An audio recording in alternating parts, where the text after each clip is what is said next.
Hello student, स्वागत है आप सबों को आपके यूट्यूब चैनल दीपक सर राज ट्यूटोरियल में। हम लोग क्या स्टार्ट किए थे? केमिस्ट्री में क्या पढ़ रहे थे? यानी टाइप ऑफ केमिकल रिएक्शन। इसमें हम लोग पार्ट 1, पार्ट 2 और पार्ट 3 तक पढ़ चुके हैं। ये पार्ट 4 तक पढ़ चुके हैं, सॉरी 4 तक पढ़ चुके हैं। ये पार्ट 5 है, ठीक ना। अगर आप इस वीडियो को पहली बार देख रहे हैं तो आप पार्ट 1, पार्ट 2 को सीक्वेंस वाइज पार्ट 4 तक देखते आए, उसके बाद इस वीडियो को देखें तो आपको अच्छी तरह से समझ में आएगा। तो आइए हम लोग स्टार्ट करते हैं टाइप ऑफ रिएक्शन में। आज हम लोग पढ़ते हैं एक्सोथर्मिक और एंडोथर्मिक रिएक्शंस, ठीक ना। एक्सोथर्मिक और एंडोथर्मिक रिएक्शंस क्या होता है, ठीक ना। तो आप यहाँ ध्यान रखने हैं, सबसे पहला पार्ट पढ़ना है हम लोग को एक्सोथर्मिक रिएक्शंस क्या होता है। यानी इसको हिंदी में बोलते हैं उष्माक्षेपी। एक्सो मतलब बाहर, ठीक ना। एक्सो मतलब निकलना, बाहर निकलना। क्या चीज तो क्या होता है? सबसे पहले डेफिनेशन देते हैं, रिएक्शन इन विच हीट किस फॉर्म में होगा, यानी एनर्जी फॉर्म में होगा, is given out along with the produce product are called exothermic reaction. यानी कि ये जब क्या हो, प्रोडक्ट के साथ साथ जब रिएक्शन हो, ऐसा रिएक्शन जिसमें प्रोडक्ट के साथ साथ क्या हो, एनर्जी यानी हीट भी बाहर निकले, ठीक ना। तो उसे हम लोग क्या बोलेंगे? उष्माक्षेपी अभिक्रिया। यानी वैसी रासायनिक अभिक्रिया जिसमें प्रतिफल के रूप में उष्मा का उत्सर्जन होता है। उत्सर्जन मतलब क्या होता है? एवोल्यूशन होता है उष्मा का, तो उसे हम लोग क्या बोलते हैं? उष्माक्षेपी, ठीक ना। उष्माक्षेपी अभिक्रिया बोलते हैं। जैसे बर्निंग ऑफ कोल, एग्जाम्पल्स में क्या देख रहे हैं? Burning of coal. जब कोयला जलता है, जब कार्बन को ऑक्सीजन के प्रेजेंस में जलाया जाता है तो क्या देता है? कार्बन डाइऑक्साइड बहुत सारा एनर्जी देता है, हीट ना, ठीक है, लार्ज अमाउंट में हीट देता है। तो ये कैसा रिएक्शन हुआ? तो हमेशा ध्यान रखना है कि एक्सोथर्मिक रिएक्शन यानी उसमें उष्माक्षेपी रिएक्शन अभिक्रिया होगा, तो इसमें प्रोडक्ट में हमेशा क्या रहेगा? हीट या एनर्जी लिखा हुआ रहेगा। हीट या क्या फॉर्म लिखा हुआ रहेगा? एनर्जी के फॉर्म में लिखा हुआ रहेगा हमेशा प्रोडक्ट में, ठीक ना। तो ऐसा रिएक्शन तो शायद पढ़ चुके हैं, कॉम्बिनेशन रिएक्शन ना। तो ये भी एक कॉम्बिनेशन रिएक्शन। तो most of exothermic reactions are combination reaction, ठीक ना। ज्यादातर जो एक्सोथर्मिक रिएक्शन है वो किस रिएक्शन, कौन सा रिएक्शन है? Combination reaction. कंबाइन कर रहा है ना, लेकिन हीट भी, एनर्जी भी दे रहा है कंबाइन करके।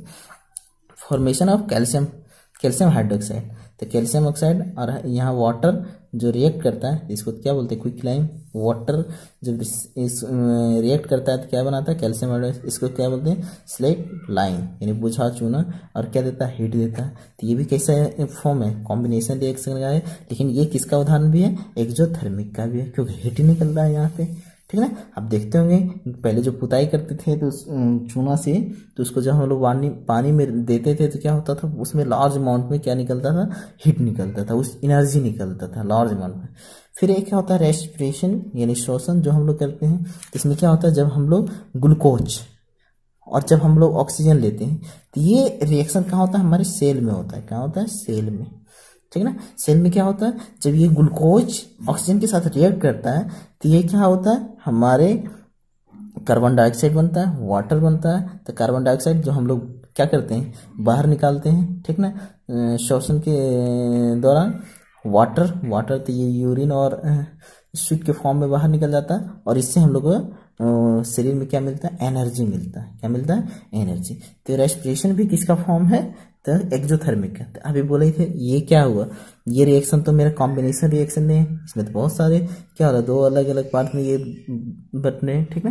तो ये कॉम्बिनेशन रिएक्शन नहीं है। तो हम क्या बोले थे? Most of exothermic reactions are combination reaction. लगभग जितने भी कॉम्बिनेशन रिएक्शन होते हैं वो एक्सोथर्मिक, जितने भी एक्सोथर्मिक रिएक्शन होते हैं लगभग वो क्या होते हैं? कॉम्बिनेशन रिएक्शन होते हैं। लेकिन क्या सभी होते हैं? तो नहीं, जैसे ये नहीं है। और भी बहुत सारे एग्जांपल्स हैं जो कि एक्सोथर्मिक रिएक्शन कॉम्बिनेशन रिएक्शन है। लेकिन कुछ जो एक्सोथर्मिक रिएक्शन है कॉम्बिनेशन रिएक्शन का ही एग्जांपल्स है।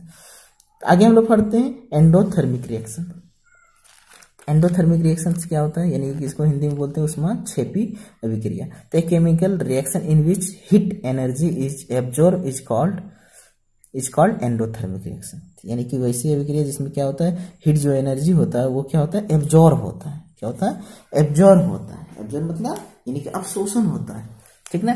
हम किसी भी रिएक्शन करवाने के लिए हम लोग को हीट देना पड़ता है और वो क्या हो जाता है, एब्जॉर्ब हो जाता है। क्या हो जाता है, एब्जॉर्ब। तो उसे हम लोग क्या बोलेंगे, एंडोथर्मिक रिएक्शन। जैसे इसको जब कैल्शियम कार्बोनेट का डिकम्पोजिशन और कैल्शियम कार्बोनेट जब इसका डिकम्पोजिशन होता है, ठीक ना, जब इसे क्या करते हैं हम लोग, हीट देते हैं। कैल्शियम कार्बोनेट अपने से रिएक्ट नहीं करता, इसे हीट देते हैं तो ये टूटता है, कैल्शियम कार्बोनेट और कार्बन डाइऑक्साइड में, ठीक ना। यहाँ पर टूट रहा है, ये डिकम्पोजिशन रिएक्शन है, ठीक ना। तो मोस्ट ऑफ एंडोथर्मिक रिएक्शन और डिकम्पोजिशन रिएक्शन, ठीक ना। क्या सभी, तो सभी नहीं, कुछ, ठीक ना। कुछ जो एंडोथर्मिक रिएक्शन है वो डिकम्पोजिशन रिएक्शन का ही भाग होता है, ठीक ना। जिसे डिकम्पोजिशन ऑफ फेरस सल्फेट, तो फेरस सल्फेट को जब हम लोग यहाँ क्या करते हैं, हीट देते हैं। क्या देते हैं, इसको रिएक्ट करने के लिए हीट देना पड़ता है, ठीक ना। हीट देना पड़ता है तो ये क्या होता है, ferric oxide, sulphur dioxide, sulphur trioxide में ये टूटता है। तो ये क्या हुआ, एंडोथर्मिक रिएक्शन है। तो हम लोग ऑक्सीडेशन रिडक्शन रिएक्शन पढ़ चुके हैं। तो उसमें affected of oxidation reaction in everyday life, यानी हमारे दैनिक जीवन में ऑक्सीडेशन रिएक्शन का क्या प्रभाव होता है हमारे दैनिक जीवन में, इसका इस अभिक्रिया क्या प्रभाव होता है उसके बारे में हम लोग पढ़ेंगे। तो हमारे डेली लाइफ में क्या होता है, करीजन। सबसे पहला क्या है, करीजन, ठीक ना। करीजन मतलब आप समझ रहे हैं, संक्षारण, ठीक ना। तो क्या होता है, the process in which surface of, ठीक है, करीजन क्या होता है। तो सबसे पहले जानेंगे, the process in which surface of metals are attacked by atmospheric agents like oxygen, carbon dioxide, water, nitrogen और भी etc एटसेट्रा, बहुत सारे जो भी होते हैं एटमॉस्फेरिक में, जो भी मतलब पदार्थ पाए जाते हैं उससे क्या होते हैं, ये अटैक्ट होते हैं और कॉल्ड करीजन, यानी ऐसी प्रक्रिया जिसमें कि धातु जो है वायुमंडल के कार्बन डाइऑक्साइड, ऑक्सीजन, नाइट्रोजन जो भी होता है ये सभी से अभिक्रिया कर धातु का क्षय यानी कि हास, यानी उसका विनाश होना संक्षारण कहलाता है, ठीक ना। समझ पा रहे हैं, यानी रस्टिंग ऑफ आयरन। आयरन क्या होता है, रखा हुआ, अगर बाहर में रखा हुआ है तो क्या हो जाता है, धीरे धीरे उसका क्षय होने लगता है। क्षय यानी कि वो खराब होने लगता है, ठीक ना। उसका ऊपरी परत टूटने मतलब कमजोर होने लगता है और उसमें एक परत जम जाता है, ठीक ना। उसी परत को हम लोग क्या बोलते हैं, करीजन यानी रस्टिंग, ये रस्ट भी बोलते हैं। तो रस्टिंग सबसे पहले क्या होता है इसके बारे में हम लोग पढ़ लेते हैं। तो रस्टिंग यानी रस्ट, ये रस्टिंग। तो iron when reacts with oxygen, iron when reacts with oxygen and moisture form red substances which is called rust. यानी लोहा जब वायुमंडलीय नमी में, ठीक ना, वायुमंडलीय नमी में हवा के साथ प्रतिक्रिया कर लोहे पर जो लाल भूरा परत जम जाता है तो उसी को हम लोग क्या बोलते हैं, परत मतलब लोहे में जंग लग गया, उसी को हम लोग क्या बोलते हैं, लोहे में क्या हुआ, जंग लग गया, ठीक ना। तो जैसे कि इसका एग्जांपल क्या हुआ, जब आयरन जो होता है ऑक्सीजन और वाटर के भी प्रेजेंस में होता है, ठीक ना। ये जब तक अगर क्या हम लोग ये वाटर को हटा देंगे, अगर यहाँ ऑक्सीजन को हटा देंगे तो ये वाटर के साथ कभी भी रिएक्ट नहीं करेगा, ठीक ना, ये इसमें जंग नहीं लगेगा। जब वाटर को ही हटा देंगे तो ये ऑक्सीजन के साथ रिएक्ट नहीं करेगा, यानी कोई सिंगल ये रिएक्ट नहीं कर सकता है, ठीक ना। इसमें ऑक्सीजन प्रेजेंस होगा और वाटर प्रेजेंस होगा, यानी मॉइस्चर नमी प्रेजेंस होगा तभी ये रिएक्ट करके उस पर क्या बनाता है, हाइड्रेट फेरिक ऑक्साइड बनाता है, ठीक ना। यानी ये जो होता है उसमें जंग लग जाता है, ठीक ना। ये सब आके क्या हो जाता है, जंग लग जाता है। तो हम लोग जंग को कैसे बचा सकते हैं, जंग को लगने से कैसे रोक सकते हैं, यानी किसी में अगर जंग लग रहा है तो उसे हम लोग कैसे रोक सकते हैं, बाय पेंटिंग, यानी कि उसके ऊपर पेंट करके, ठीक ना। अब लोहा वगैरह होता है तो उसे हम लोग क्या करते हैं, पेंट करते हैं, उसके ऊपर क्या करते हैं, पेंट रंग चढ़ा के भी उसको रोक सकते हैं। तो पेंट चढ़ाने से क्या होता है, अगर मान लीजिए लोहा की परत है तो पेंट पहले अगर चढ़ा दिए, मोटी परत चढ़ा दिए तो ये क्या होता है, नहीं वाटर के साथ नहीं तो ऑक्सीजन के साथ रिएक्ट कर पाता है, तो ये क्या होता है, इसका मतलब रस्ट लगने से बच सकता है। बाय ग्रीजिंग और ऑयलिंग, यानी ग्रीस और ऑयल यानी कि तेल, ग्रीस और तेल चढ़ाकर भी उसको हम लोग क्या कर सकते हैं, मतलब जंग रोकने से बचा सकते हैं। बाय गैल्वेनाइजेशन, जिसको यसद लेपन भी बोलते हैं, ठीक ना, यसद लेपन या जस्ता का लेप चढ़ाकर, ठीक ना। क्योंकि जस्ता जो होता है लोहा से ज्यादा हम पीछे भी चैप्टर में पढ़ा चुके हैं कि जस्ता जो होता है आयरन से क्या होता है, ज्यादा मोस्ट रिएक्टिव एलिमेंट होता है। तो पहले अगर मान लीजिए ये आयरन है, इसके ऊपर ये मतलब क्या हुआ, गैल्वेनाइजेशन, यानी कि इस पे जस्ता का पेंट चढ़ा दें, ठीक ना। तो ये पहले क्या होगा, अगर पहले रिएक्ट करेगा तो ये कौन सा खराब होगा, तो जस्ता खराब होगा, ठीक ना। तो इसके वजह से इससे भी हम लोग क्या कर सकते हैं, यानी कि रस्ट लगने से बचा सकते हैं बाय एलॉइंग, यानी मिश्र धातु में बाय चेंजिंग एलॉइंग, ठीक ना। अगर कोई एलिमेंट है, कोई धातु है, तो उसे एलॉय में चेंज करके भी, मिश्र धातु में भी बदल करके क्या कर सकते हैं हम लोग, उसे जंग लगने से बचा सकते हैं। आप जैसे देखते होंगे स्टेनलेस स्टील, उसमें जंग नहीं लगता है, ठीक ना। क्यों नहीं लगता है, क्योंकि उसको एलॉय में चेंज कर दिया गया है, ठीक ना। तो यानी कि हम लोग इन सारे मेथड से हम लोग क्या कर सकते हैं कि जंग लगने से बचा सकते हैं, ठीक ना। उसके बाद आता है रेंसिडिटी, यानी इसको बोलते हैं बिक्री गंधिका, यानी सीधा समझिए कि मतलब बासी हो जाना, ठीक ना। अगर भोजन वगैरह जो है वो बासी हो जाना, सीधी सी बात। रेंसिडिटी मतलब बासी हो जाना। विकृत गंधिका मतलब होता है व्हेन फैट और ऑयली, ठीक ना, कंटेनिंग फूड, जिसमें कि वसा, और जिस फूड में वसा और ऑयल की मात्रा होता है, material are left for long time, जब उसे लंबे समय तक रखा जाता है, दे आर ऑक्सीडाइज, मतलब वो क्या होता है, लंबे समय तक रखा जाता है तो ऑक्सीजन के साथ क्या हो जाता है, ऑक्सीडाइज हो जाता है, ऑक्सीजन के साथ रिएक्ट करके ऑक्सीडाइज हो। व एटमॉस्फेरिक केमिकल, यानी वो वायुमंडलीय ऑक्सीजन के साथ वो क्या हो जाता है, ऑक्सीडाइज हो जाता है। तो इससे ऐसा होने से क्या होता है, उसकी टेस्ट बदल जाता है और स्मेल भी क्या हो जाता है, बदल जाता है। उसका टेस्ट और स्मेल क्या हो जाता है, बदल जाता है। तो उसी को हम लोग बोलते हैं रेंसिडिटी। आप लोग देखते होंगे जब ऑयली फूड वगैरह बहुत दिनों तक रखा हुआ रहता है तो उसका एकदम क्या हो जाता है, उसका गंध दुर्गंध हो जाता है और टेस्ट भी क्या हो जाता है, बदल जाता है, ठीक ना। जब क्या हुआ, वसाकृत एवं तेलीय खाद्य सामग्री को लंबे समय तक छोड़ दिए जाते हैं तो वो ऑक्सीजन द्वारा ऑक्सीकृत हो जाता है, जिससे वह उसका स्वाद बदल जाता है तथा वो दुर्गंध देने लगता है। तो इसी को हम लोग क्या बोलते हैं, विकृत गंधिका, ठीक ना, या रेंसिडिटी, ठीक ना। इट्स कॉल्ड रेंसिडिटी, ठीक ना। तो क्या आप लोग समझ पाए रेंसिडिटी क्या होता है, ठीक ना। यानी कि जब हम लोग ऑयली फूड को बहुत दिनों तक छोड़ देते हैं, ऑक्सीजन से वो क्या करता है, रिएक्ट कर लेता है, ठीक ना। रिएक्ट करने की वजह से क्या हो जाता है, तो वो क्या हो जाता है, रिएक्ट करने की वजह से ऑक्सीडाइज्ड हो जाता है और वो स्मेल उसका चेंज हो जाता है, टेस्ट भी चेंज हो जाता है। ऐसा होने से फिर क्या होता है, वो खाने में अच्छा नहीं लगता है, खराब लगने लगता है, ठीक ना। तो इससे हम लोग रोक भी सकते हैं। इसे हम लोग क्या कर सकते हैं,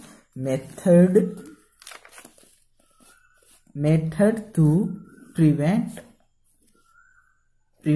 रेंसिडिटी, यानी कि विकृगंधा को रोकने का उपाय।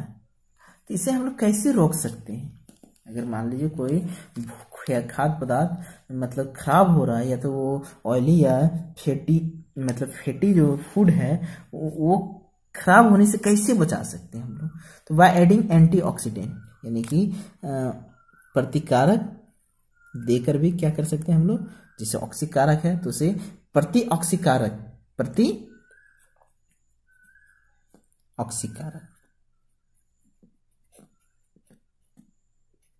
ठीक है, प्रतिऑक्सीकारक को भी ऐड करके हम लोग उसको जोड़ करके क्या कर सकते हैं, उसको बचा सकते हैं, ठीक ना। अब जैसे मान लीजिए आप कुछ ऐसा पदार्थ है, मतलब मान लीजिए ऑयली फूड है, तो वहां ऐसी जगह उसको रखना है जहां पर कि ऑक्सीजन की मात्रा नहीं हो, ठीक ना, ऑक्सीजन की मात्रा न पहुंच सके। तो ऐसे में क्या होगा, ऐसे में हम लोग उसको कुछ दिनों तक बचा सकते हैं। वैक्यूम पैकिंग, यानी उसका पैकिंग क्या होना चाहिए, वैक्यूम में पैकिंग होना चाहिए, ठीक ना। वैक्यूम मतलब निर्वात में पैकिंग होना चाहिए। निर्वात मतलब समझते हैं, जहाँ की हवा ना हो, क्या हो, हवा ना हो, ठीक ना। हवा जहां ना हो वहां पे पैकिंग करें, तो भी हम इसको क्या कर सकते हैं, ऑयली फूड और जो फैटी फूड होता है उसे बहुत दिनों तक हम लोग क्या कर सकते हैं, वो खराब होने से बचा सकते हैं। रिप्लेसिंग एयर बाय नाइट्रोजन, तो नाइट्रोजन जो होता है लिस्ट रिएक्टिव होता है, ठीक है। ये ऑयली फूड और जो फैटी फूड होता है इसके साथ कम रिएक्ट करता है, ठीक ना। तो एयर के जगह पर जो रिप्लेसिंग एयर बाय नाइट्रोजन, तो उसमें जो एयर जो होता है ऑक्सीजन होता है, ऑक्सीजन की जगह पर हम लोग नाइट्रोजन गैस भी भर सकते हैं, जिससे कि हम लोग उसको बचा सकते हैं। आप लोग चिप्स की थैली देखते होंगे, ठीक ना, चिप्स के थैले में क्या भर दिया जाता है, चिप्स बहुत दिनों तक रह जाता है, ठीक ना। अगर वो उसमें ऑक्सीजन की मात्रा रहता है तो वो क्या हो जाता है, वो खराब हो जाता है, ठीक ना। तो उसमें ऑक्सीजन की जगह पर क्या भर दिया जाता है, नाइट्रोजन गैस भर दिया जाता है। आप लोग चिप्स देखते होंगे, 5 रुपए का लगता है, बहुत सारा चिप्स है, लेकिन निकलता कितना है, फुला हुआ रहता है। क्यों फुला हुआ रहता है, उसमें की नाइट्रोजन गैस भरा हुआ रहता है, जिससे कि उससे जो फूड है, जो ऑयली फूड है या तो फैटी फूड है, वो खराब ना हो, ठीक ना। और वो चिप्स की थैली सिर्फ मोटा देखने में लगता है, और 5 रुपए में 5 ही वो चिप्स मिलता है, ठीक है ना। तो यानी कि उसमें कौन सा गैस भरा हुआ रहता है, यानी चिप्स की थैली में नाइट्रोजन गैस भरा हुआ रहता है। ये शायद 2018 के एग्जाम्स में पूछा भी जा चुका है, BSEB, ठीक ना, कि चिप्स की थैली में कौन सी गैस भरी होती है। कंफर्म नहीं, 2017 या 18 में पूछा जा चुका है। तो चिप्स की थैली में कौन सी गैस भरी होती है, तो nitrogen gas. Refrigeration of food stuff, यानी खाद्य पदार्थ को प्रतिशीतन करके भी, यानी कि हम लोग रेफ्रिजरेटर को भी यूज कर रहे हैं, तो भी खाद्य पदार्थों को कुछ दिनों तक हम लोग बचा सकते हैं, ठीक ना। क्या कर सकते हैं, बचा सकते हैं। तो ये चैप्टर अब यही समाप्त होता है। इसके बाद हम लोग इसके ऊपर कुछ क्वेश्चन आंसर करेंगे, ठीक ना। ये अगले दिन हम लोग करेंगे। ये अगर आपको ये वीडियो पसंद आया तो अपने दोस्तों में जरूर से जरूर शेयर करें, ठीक ना, अपने दोस्तों में शेयर करें, और पसंद आया तो लाइक करें। अगर अभी तक चैनल को सब्सक्राइब नहीं किए हैं तो सब्सक्राइब भी कर लें, इससे हमें और वीडियो बनाने में मोटिवेशन मिलेगा, ठीक ना। थैंक यू, आज इतना ही रखते हैं, थैंक यू।